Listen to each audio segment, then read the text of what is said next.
Balance is the কি everywhere. আপনি যখন আপনার সন্তানের অবশ্যই শাসন প্রয়োজন। শাসন ছাড়া একজন সন্তান বড় হতে পারে না, তেমনি শাসনের বিপরীতে যদি ভালোবাসা না থাকে তাহলে সেই শাসন মূল্যহীন।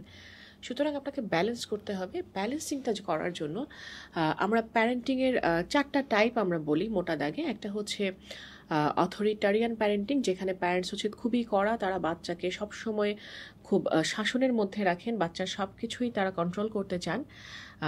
আরেক ধরনের প্যারেন্টিং হচ্ছে পারমিসিভ প্যারেন্টিং, যারা আপনি বললেন যে তারা সব কিছুতেই হ্যাঁ আমি বাচ্চার সাথে ফ্রেন্ডলি, আমি বাচ্চার বন্ধুর মতো, কিন্তু বন্ধুর তো একটা লিমিট থাকে।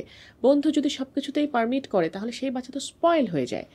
অ্যান্ড দেন আরেক ধরনের প্যারেন্টিং হচ্ছে ডিসঅর্গানাইজড বা অ্যাভয়েডেন্ট প্যারেন্টিং। অ্যাভয়েডেন্ট প্যারেন্টরা হচ্ছে বাচ্চার কোনো কিছুতেই তারা কোনো খবর রাখে না, তারা পারমিশনেও নাই, তারা কড়াকড়িতেও নাই, তারা অ্যাবসেন্ট প্যারেন্টস। এই 3টা প্যারেন্টিং হচ্ছে খারাপ parenting style. And on the other hand যেটা ভালো বা আইডিয়াল যেটা প্যারেন্টিং স্টাইল সেটা হচ্ছে অথরিটেটিভ প্যারেন্টিং, যেখানে আপনাকে শাসন এবং ভালোবাসার একটা ভারসাম্য রাখতে হবে। ভারসাম্য রাখতে হলে আপনাকে প্রথমে আপনার ফ্যামিলির জন্য যেটা স্ট্যান্ডার্ড সেটা বাচ্চার সামনে সেট করে দিতে হবে। সেটা হতে পারে যে আমার ফ্যামিলির স্ট্যান্ডার্ড হচ্ছে সবাই মাগরিবের আজানের আগে ঘরে ফিরবে, বাচ্চারা।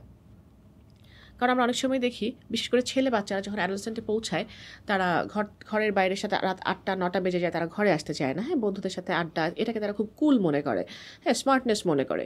তো সুতরাং এখানে আপনি যদি স্ট্যান্ডার্ড সেট করে দেন আমার সন্তান অবশ্যই মাগরিবের আগে ঘরে ফিরবে, তাহলে এটা আপনার বাচ্চা এটাতে অভ্যস্ত হবে যে মাগরিবের আগ পর্যন্ত তোমার জন্য কোনো শাসন নাই, এরপর আসলে শাসন আছে।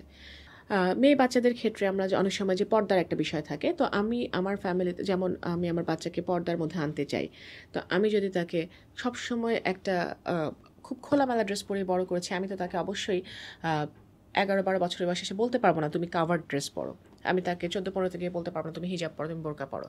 তো আমাকে ছোটোবেলা থেকেই কিন্তু এটা দিয়ে দিয়ে অভ্যস্ত করতে হবে। আমি তাকে যেই স্ট্যান্ডার্ডে বড় করতে চাই সেই স্ট্যান্ডার্ডটা আমাকে তৈরি করতে হবে, সেই এনভায়রনমেন্টটা আমাকে তৈরি করতে হবে।